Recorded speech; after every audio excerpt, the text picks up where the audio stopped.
Well, welcome, ladies and gentlemen, to another exciting episode of Marvel Masterpiece Theatre, where we'll dive headlong into the cosmos, the maelstrom that is the battle of good versus evil in the Marvel Universe. Ah, those were the days. I myself was an X-Man at one time. Oh, yes, I was, by Jove. There, let me tell you, I was one with the Oh, here comes Speed Racer now, Speed Racer. Sir Henry, how are you? You're here early. Well, yes, I'm here a bit early, I must admit, but I figured I would tidy things up a little bit, in time for you to, do whatever it is that you needed to do on your end, good sir. And I was about to regale your audience of a magnificent tale of my time when I myself was an X-Men. Well, Sir Henry, no, Totally. I did not mean to interrupt you, of course, in your tale, but I really do need to get on with this video. Oh, well, of course, Speed Racer, by all means, go on, sir. I've actually got to get ready for the grand hunt. Well, what exactly are you hunting? I didn't realize you hunted. Oh, yes, my boy. I hunt game of all sorts, the most ferocious types of game. Let me tell you, there have been many times where I lay my life on the line.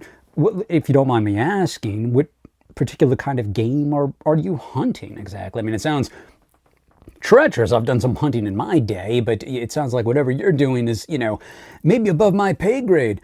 Well, my dear boy, I appreciate you asking. I actually am about to embark on one of the greatest traditional hunts that you have ever witnessed. If you have never witnessed it before, by Jove, you should indeed. It is a fox hunt of epic proportions, where we have about a dozen or so, sometimes more, where we ride upon horseback, valiant steeds indeed, chasing through the woods not far from here, of course, after the fox. Well, a fox, that sounds great and all. I'm just curious, how ferocious can a fox be? I've seen fox, and, before, they don't seem that... my good sir, have you never seen what a fox can do? No, Sir Henry, I haven't. I'm remiss, I apologize. Well, let me inform you that the fox is not to be taken lightly, good sir. Oh, indeed, I have seen on many a hunt a fox take down a horse and its rider as if it were just some simple little plaything. Devouring the rider in the process. I've lost many a friend to the fell deeds of the ferocious fox.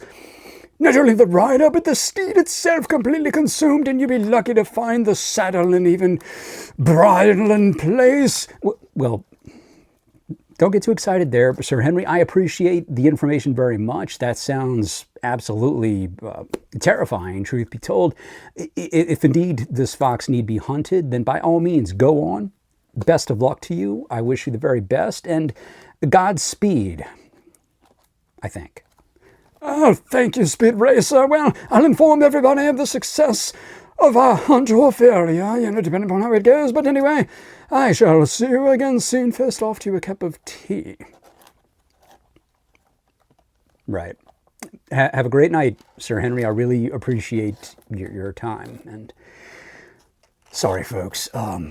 Sir Henry, he tends to get a little carried away, but he does a good job around here. I don't really know why he intends to start these videos without me, but for whatever the reason is, he does. Anyhow, let's get to business, shall we? So we do have another episode of Marvel Masterpiece Theatre.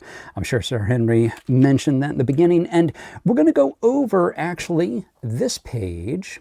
If you can see the illustration that it makes there, it's like a battle action scene. And it looks like you've got, well, Captain America, of course, up there. And then we have Firestar and Carnage in that picture. Demogoblin, Cloak, and Nightwatch. And going down here, we've got Is that Shriek? Yeah, Shriek. And Doppelganger. I'm assuming Doppelganger of Spider-Man. This is part of the Maximum Carnage subset. And then we have Spider-Man himself. Then we have Dagger, Morbius, and Deathlock. Then it looks like Black Cat, Iron Fist, and Venom. So we'll look at these cards, see what the story says on each, and delve into the lore that is the Marvel Universe. And so, the first card, once again, Captain America. Let's see what's going on here in the Maximum Carnage storyline. Captain America, the shield-slinging Sentinel of Liberty. The most horrific reign of terror in New York City's history began when the serial killer called Carnage escaped from the Ravencroft Mental Hospital. Vengeance on his mind, Carnage recruited the superpowered psychotic known as Shriek and the vicious alien Spider-Man doppelganger to aid him in his rampage. A violent clash between Spider-Man and the three villains ended with the web-slinger injured and helpless in an alley. Carnage and his cronies were free to recruit even more villains for their evil mission. You can see it forms that whole little collage there. As told in Spider-Man Unlimited number 1, 1993.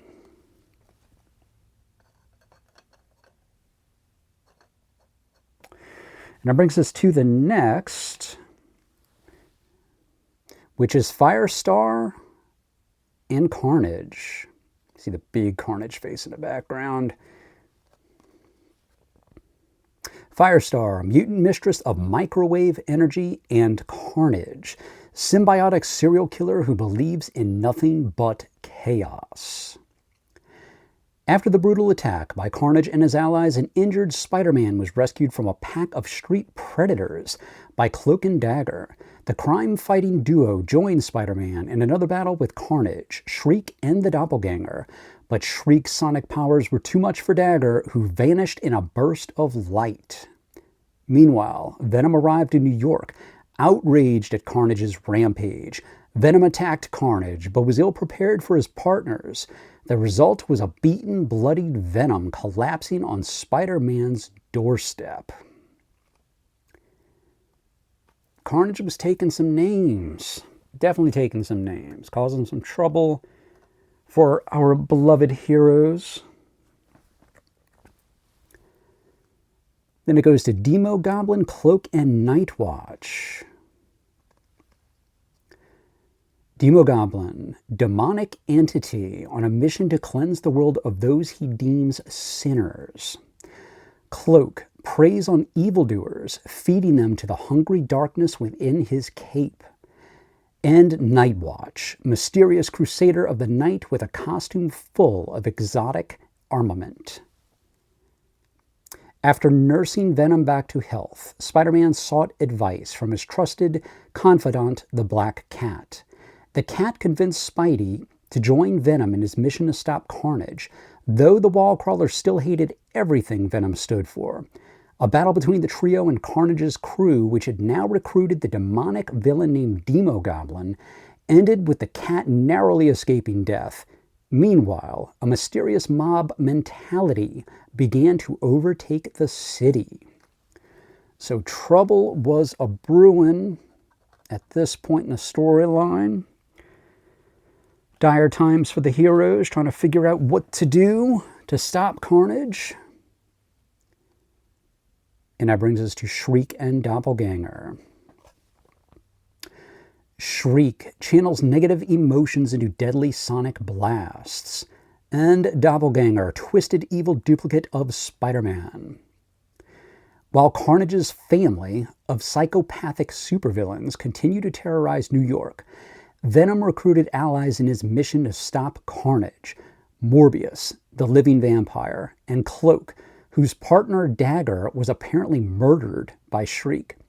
As the groups battled in a dance club, Spider-Man, determined not to sink to Venom's murderous level, joined the fight. Though Carnage's crew once again escaped, Spidey finally decided that stopping Carnage's rampage justified joining forces with his archenemy Venom. Elsewhere, the cyborg warrior Deathlok learned of the violence gripping the city and vowed to find the source. The plot thickens, as they say.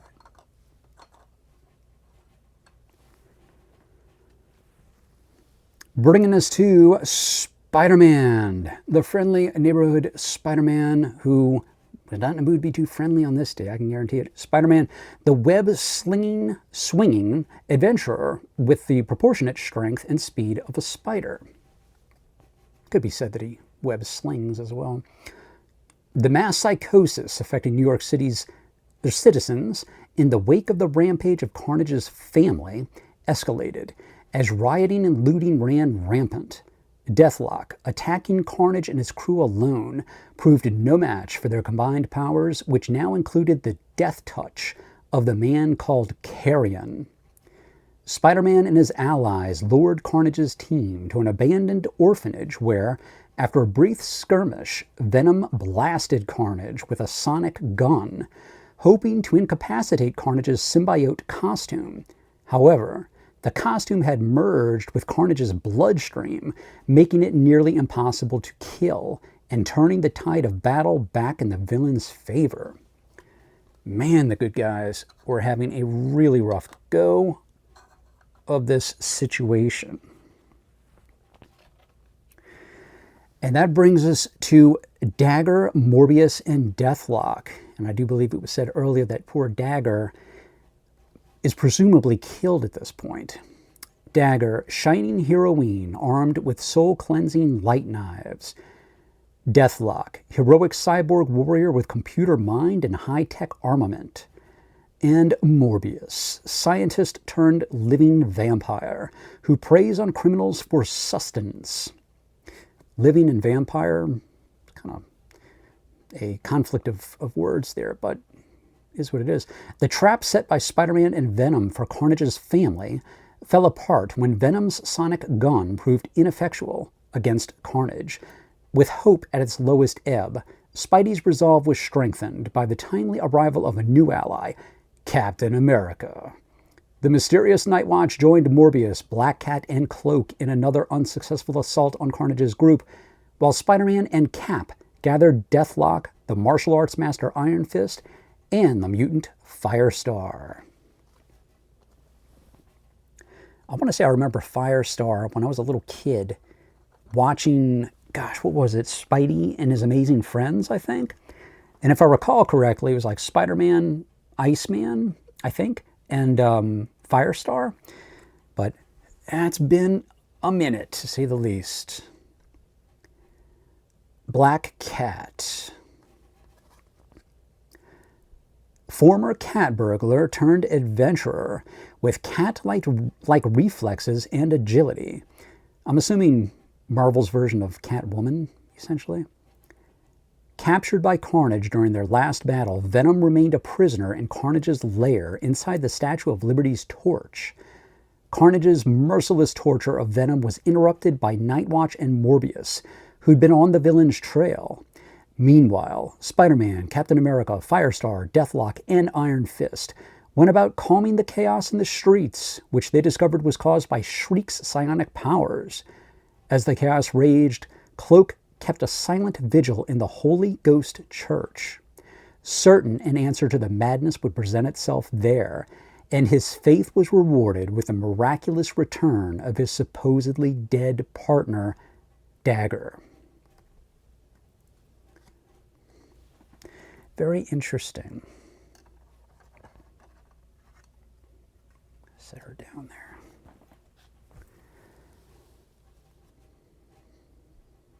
Iron Fist. You know, I'm going to say for a second, with the Dagger card, that story, for example, with the, if you want to call it mysterious, miraculous return, although it is completely not on the same level in any way, shape, or form, it is coincidental in a way, if one would look at it as being such, that this is the Holy Week for Christians and the resurrection of Christ, of course, on Easter Sunday. And obviously, a fictional storyline, not even close to the level of magnitude and importance, spirituality, and all things good that is the death and resurrection of Jesus Christ. The coming back to life, it's a similar, there's a little similarity there, but I feel good about it. I like that. I like the fact that for Holy Week, we have a story that the good guy in the Holy Church and one of the good guys comes back, the ultimate good guy that has ever existed and will ever exist, Jesus Christ. Iron Fist. Let's see what it says about Iron Fist here. Martial arts master who can channel his life force into his fist, making it like unto a thing of iron. After Nightwatch and Morbius's rescue attempt was repulsed by Carnage, the apparently helpless Venom managed to make his own escape from Carnage's lair.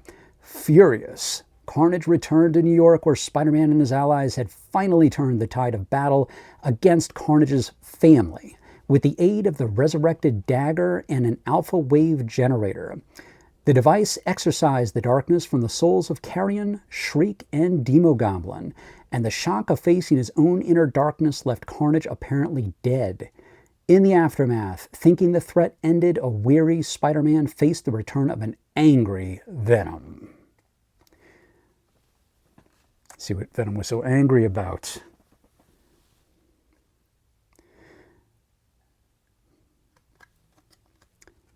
Venom. Psychotic ex-journalist merged with a symbiotic living costume who considers himself a lethal protector of innocence.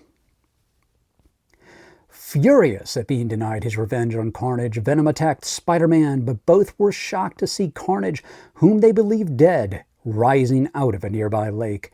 After a brief skirmish, Carnage escaped with Venom in pursuit. The final conflict between the villains took place in a cemetery, where Spidey and the Black Cat joined the fight. The three-way battle came to an explosive climax when Venom knocked Carnage into a bank of electrical generators, defeating him. Carnage was taken back into custody while Venom escaped, the uneasy truce between him and the web slinger once again in effect. Spider-Man Unlimited number 2, August 1993. So, thank you all very much for listening in on this tale. I do find it coincidental what I had mentioned earlier. I had no idea that the storyline went into that in regards to a death of a hero and a presumed resurrection. And I just think it's kind of fitting in a way for Easter week. So, I hope that being said, actually, I hope everybody has a wonderful Easter week. I'll have a video or two, maybe 3, go up before then, of course, but I do want to make sure in case you happen to catch this and not catch the other ones, because we're all busy, I get it. Have a wonderful Easter. Thank you so much for everybody's support. I really appreciate each and every one of you. The likes, the comments, the subscribes. When I get closer, actually, I passed the 75 mark, so I'm getting close to 100, and I do want to do some kind of a giveaway. I'm not exactly sure what I'm going to do yet, but I'm thinking on it. And I will definitely let you guys know in an upcoming video. But thank you all so very much. Can't tell you how much it means starting this channel and having the support that I have. I hope you all have a wonderful, blessed day. And until next time, go collect and have fun doing it.